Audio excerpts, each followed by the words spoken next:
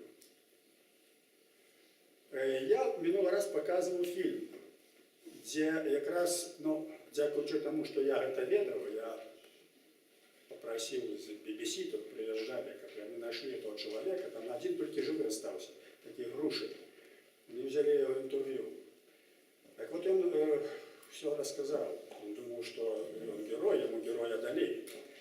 И что это спавали до его записываются. Але это страшное сведчение. Гэтыя люди осаджали гэтыя воблаки на Беларусь, на Могилевскую область. Чему вы это робили? Грушин каже, коли бы мы это не робили, так могли бы пострадать миллионы людей.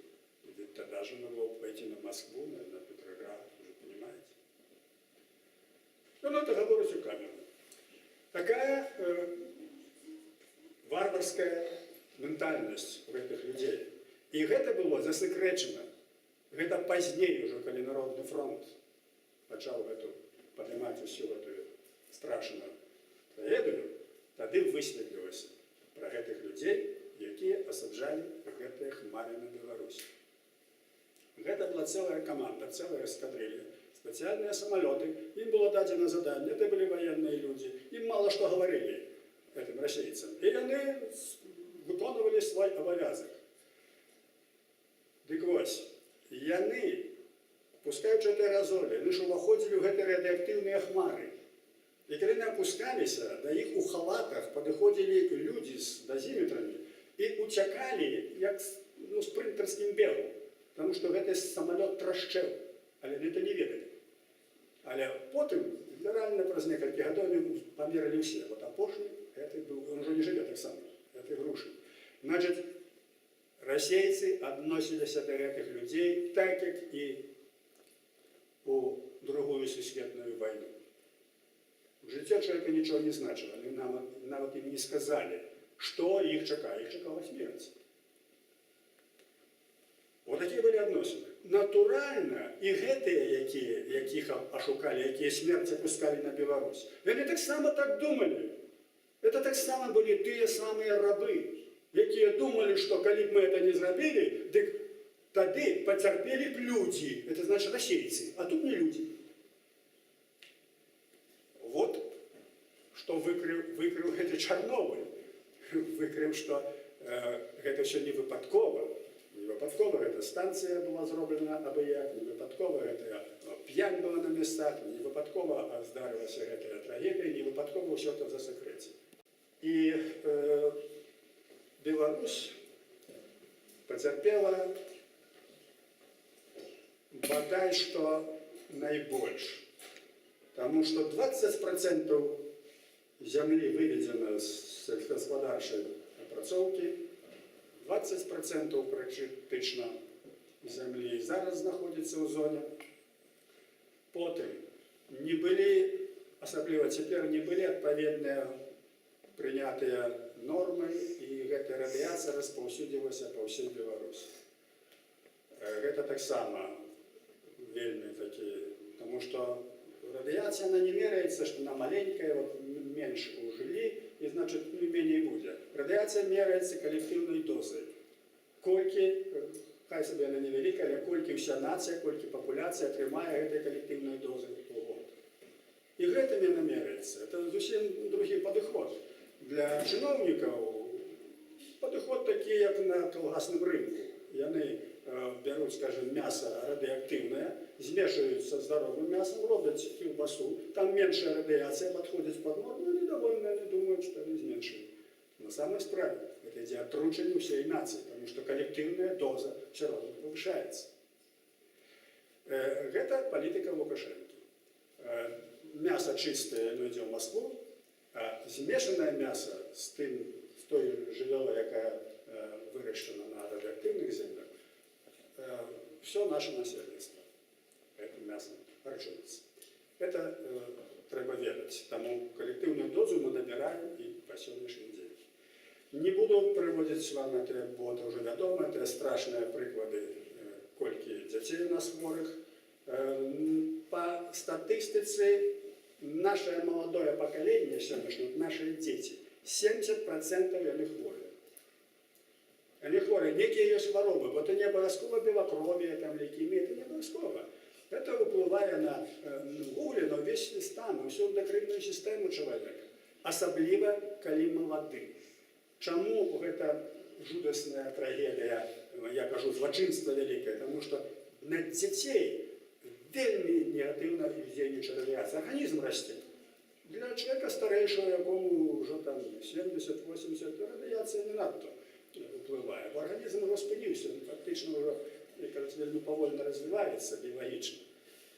Вот некалькі такіх параметраў, якіх я павінен быў паўтарыць, каб мы гэта ведалі, які здзек быў учынены нам беларускім народам. Я ўжо не кажу пра тое, як у Верховным Савеце колькі было барацьбы за тое, каб узаконіць зоны радыяцыі, дзе можна жыць, дзе не можна, дзе трэба адселяць людзей, дзе не трэба. І вось эта атомная мафия, все эти гидрометы, все эти, и теперь, вашим это прозвище ничего не кажется, там Израиль, все, что я буду казать, але тады это были циничные вороги, якія хотели у 30-берную концепцию так званую зрабіць, что люди повинны жить там, где не можно им жить. Они, як ученые, старались доказать, что это можно. Наука у Советском Союзе в этом сенсе была абсолютно аморальной. Абсолютно. Они здольны были доказывать тое, что суперечило науке, суперечило природе. Вот так потребовала партия их. Больше того, у одной бранской газете было написано так, а что те белорусы возмущаются 30-берной концепции? Наоборот, радиация это дает пользу организму, не надо принимать радоновые ванны. Значит, яны ще знаходили магчымасць нават паёрнічаць. Яшчэ у іх появляўся і гумар на гэтую тэму. Я думаю, сёння вы добра гэта можете усвядоміць на фоне того, што адбываецца на Украіне, на фоне гэтай цынізму, гэтай акупацыі, гэтай мерзоты, гэтых інтэрв'ю тых бандытаў, якіх вы можете бачыць зараз у інтэрнэце. Тады інтэрнэта не было, калі здарыўся Чорнобыльская катастрофа. Вот гэты удар, які нанесены быў на всю Беларусь, ён адчуваецца па сённяшні дзень, і па сённяшні дзень мы за то, што не можам выжыць. Больш таго, я добра памятаю людзей, якія былі до і потым. Адчуваецца удар псіхалагічны. Я ездзіў па чарнобыльскіх раёнах, быў сярод людзей, і на Магілёўшчыне, бо на Магілёўшчыне, Вепрын там населеныя, гэтыя мясціны, яны радыяцыя большая, чым у 30-кіламетровай зоне, тому што там опусцілі вось гэтай воблакі. Чаму там такая радыяцыя? Тому што опусцілі воблакі. Людзі з патухшымі вачыма, такое ўражанне, што іх нешта абарвалася. Мы рабілі, фронт рабіў вечары для, скажем, для пераселеных людзей, на Малінаўцы в основном жылі, у Менску. Яны збіраліся з дзецьмі, сотні дзяцей яшчэ, і іх няма весялосці. Яны не могуць весяліцца. У іх сумныя вочы. І тое самае у бацькоў. Вы разумееце, это страшна глядзець, калі маса людзей адчуваецца, што як быццам у хаце нябожчык. Псіхалагічны удар Чарнобыля вельмі моцны быў зроблены па беларускай нацыі.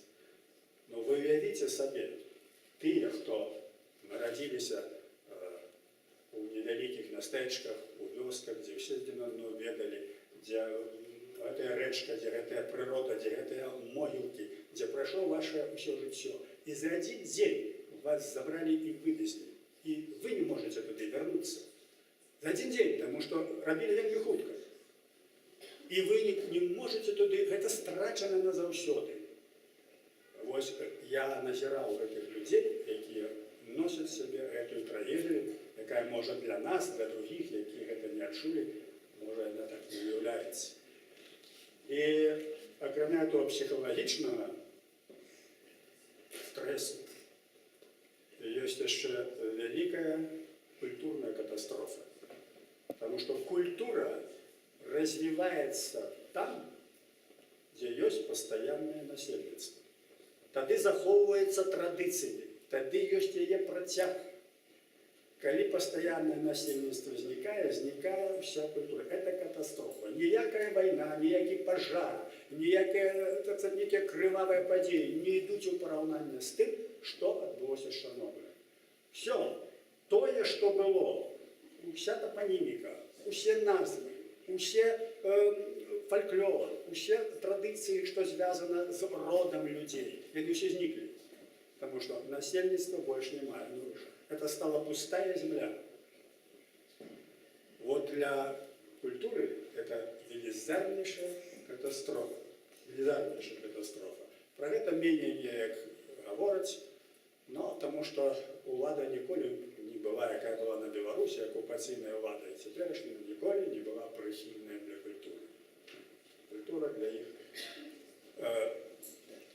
як бы не мае ніякого значення, але на самой справе не мае значення беларуская культура.